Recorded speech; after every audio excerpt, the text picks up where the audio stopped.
बिस्मिल्लाहिर्रहमानिर्रहीम। मुअज़्ज़ज़ सामाईन, अस्सलामु अलैकुम वरहमतुल्लाहि वबरकातुहू। उम्मीद है आप खैरियत से होंगे। अल्लाह आपको खुश रखे, शादो आबाद रखे। मेरे प्यारे अजीज़ साथियों, आज मैं आपसे जो गुफ्तगू करूँगा वक्फ़ तरमीमी बिल के ताल्लुक़ से करने वाला हूँ। मेरे भाइयों, थंबनेल को पढ़कर आपने हिसाब लगा लिया होगा कि कौन से मौजू पर आज मैं आपसे बात करने वाला हूँ। मेरे भाइयों, ये जो बिल चल रहा है, बिल की बातें चल रही हैं, वक्फ़ बिल जो चल रहा है, वक्फ़ तरमीमी बिल, मेरे अजीज़ों, पहले मैं आपको बता दूं, सबसे पहले जब इसको सदन में लाया गया था, इस बिल को, वक्फ़ तरमीमी बिल को, तो जो सदन में बैठे हुए लोग थे, पार्टी के लोग थे, उसमें जो बीजेपी के लोग बैठे हुए थे, उसमें से कुछ लोगों ने इस बिल की सख्त मुखालफत की थी। फिर इस बिल को जो है जॉइंट पार्लियामेंट कमेटी को भेज दिया गया था, जेपीसी को इस बिल को भेज दिया गया। फिर जेपीसी ने यह फैसला किया कि मुसलमानों की राय मांगते हैं, 50 लाख मुसलमानों की राय मांग रही। उन्होंने ये फैसला किया कि 50 लाख मुसलमानों की राय मांगते हैं, अगर इसके हक में, यानी इसको सही कहते हैं, तो फिर ये ये बिल पास हो जाएगा।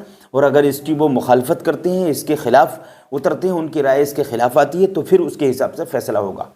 मेरे प्यारे अजीज साथियों, फिर जब इस बिल को वक्फ पार्लियामेंट, यानी इसको जो है पार्लियामेंट, जॉइंट पार्लियामेंट कमेटी को जब भेज दिया गया, इस बिल को जेपीसी को जब भेजा गया, तो उन्होंने 50 लाख मुसलमानों की राय मांगी। 50 लाख, तो 13 तारीख तक का टाइम था। आज 13 तारीख थी, 13 तारीख आज मुकम्मल हो जाएगी 12 बजे। तो आज तक उन्होंने तो 50 लाख की बात की थी, जॉइंट पार्लियामेंट कमेटी वालों ने तो 50 लाख की बात की थी, लेकिन मुसलमानों के अल्हम्दुलिल्लाह 1.5 करोड़ मुसलमानों की राय इस बिल के खिलाफ पहुंच चुकी है, इस बिल के खिलाफ ईमेल पहुंच चुकी है। मेरे प्यारे अजीज साथियों, तो यहाँ से ये मालूम हो गया कि ये जो बिल है ये रद्द कर दिया जाएगा। ये फैसला मुसलमानों के हक़ में आएगा, मस्जिदों के हक़ में आएगा, मदरसों के हक़ में आएगा, खानकाहों के हक़ में आएगा। इनकी हिफाजत की ज़िम्मेदारी अल्लाह रब्बुल इज़्ज़त करने वाला है।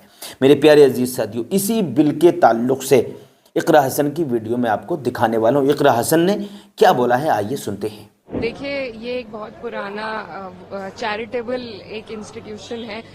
वक्फ की जो ज़मीन है वो कैसे दी जाती है, सबसे पहले ये समझने की ज़रूरत है। अगर मैं आपको कुछ दे रही हूँ, उसमें कोई तीसरा इंसान, मैं आपको अपनी चैरिटी, अपने मन के हिसाब से आपको कुछ दे रही हूँ, उसमें कोई दूसरा इंसान आपको आके बताए कि आप उसका किस तरीके से इस्तेमाल कर सकते हैं, और सारी की सारी जो पावर्स है वो आप अगर ज़िला अधिकारी को दे देंगे, तो उसमें I don't think it helps anybody and we are totally against it. ये सिर्फ इंटरफेरेंस है, क्योंकि ये सरकार जिस तरीके से इनको मैंडेट मिला है और यूपी में जितनी बड़ी हार मिली है, उसी का बदला लेने के लिए सबसे पहले माइनॉरिटीज पर अटैक होता है। और मुझे लगता है अगर इसी तरीके से अटैक हुआ, it's not just an attack on minorities but also on the constitution, on article 14, article 25, article 26, it's a direct attack.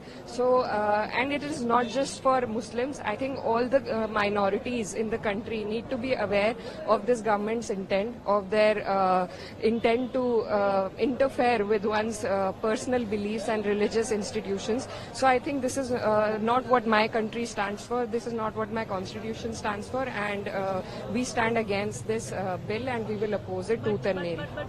यहाँ पर जो बिल में गवर्नमेंट की तरफ से बोला गया, जो पीड़ित, खासकर बार बार बोला गया, जो पीड़ित मुस्लिम महिलाएं हैं, इनको इंसाफ दिलाना है। जो पीड़ित मुसलमान हैं, ये धर्म से इसको बिल्कुल जोड़े नहीं जाना चाहिए। ऐसा बिल्कुल भी नहीं है कि मुस्लिमों के खिलाफ क्लियरिटी इसमें है, उसके बावजूद क्यों आप लोगों को लगता है कि this is against the religion, ये मुस्लिमों के खिलाफ है? देखिए, सुपरफिशियली ये जो सरकार है कुछ भी बदलाव लाने के लिए हमेशा महिलाओं का इस्तेमाल, मैं खुद एक मुस्लिम महिला हूँ और मैं बहुत अच्छी तरीके से, पहले भी जब ट्रिपल तलाक का बिल आया था तो भी यही कहा गया था, पर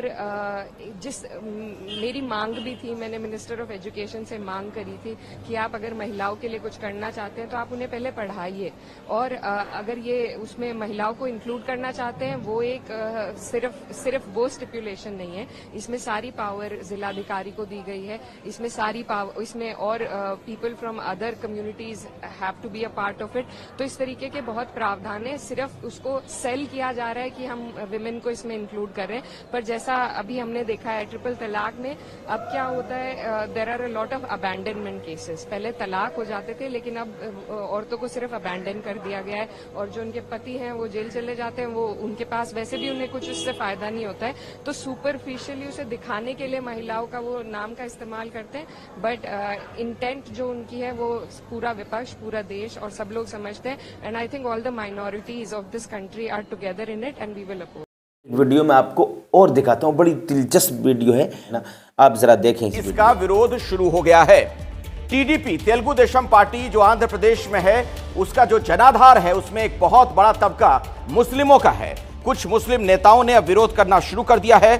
दरअसल टीडीपी के अल्पसंख्यक प्रकोष्ठ के महासचिव हैं मोहम्मद फतुल्लाह, उन्होंने बड़ा बयान दे दिया है जिससे बीजेपी की टेंशन बढ़ सकती है। ये देखिए, तेलुगु देशम पार्टी का हमारे जो कायद है चंद्रबाबू नायडू साहब का एक ही व्यू है कि वक्फ बोर्ड स्ट्रेंथन हो, स्ट्रांग हो। जो ये अमेंडमेंट बिल आ रही है, इस बिल से वक्फ बोर्ड स्ट्रांग हो और मुस्लिम समाज का ज्यादा से ज्यादा फायदा हो, ना कि नुकसान।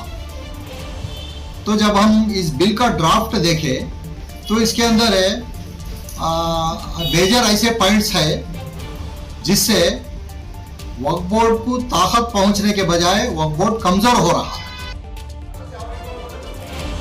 देखिए, केंद्र में बीजेपी और टीडीपी दोनों सहयोगी है, दोनों ने ही मिलकर चुनाव लड़ा था, लेकिन टीडीपी सिर्फ यहां वक्फ संशोधन विधेयक को लेकर ही नाराज नहीं है, बल्कि यूसीसी को लेकर भी उसका रुख इस वक्त सख्त दिखाई दे रहा है। और इसीलिए सवाल यहां यह भी उठ रहा है कि क्या दोनों ही पार्टियों के बीच, दोनों सहयोगियों के बीच सब कुछ ठीक नहीं चल रहा है। आपको सुनाते हैं कि यूसीसी को लेकर टीडीपी ने क्या कहा है। तो ये भी बताना चाहता हूँ, यूसीसी जो बिल जो पार्लियामेंट में अगर रखे तो इसमें यूसीसी के अंदर सिर्फ मुस्लिम समाज का ही इसके अंदर मसला नहीं है, दलितों का मसला है, आदिवासियों का मसला है। हिंदुस्तान में ऐसे कई हजार मसाइल यूसीसी के अंदर आएंगे। ये सिर्फ मुसलमानों का मसला नहीं है यूसीसी। ये जो Telugu Desam party NDA alliance में है, तो एनडीए अलायंस में है, इसका मतलब ये नहीं कि बीजेपी या एनडीए जो भी बिल रखे उसको हाँ में हाँ मिलाए।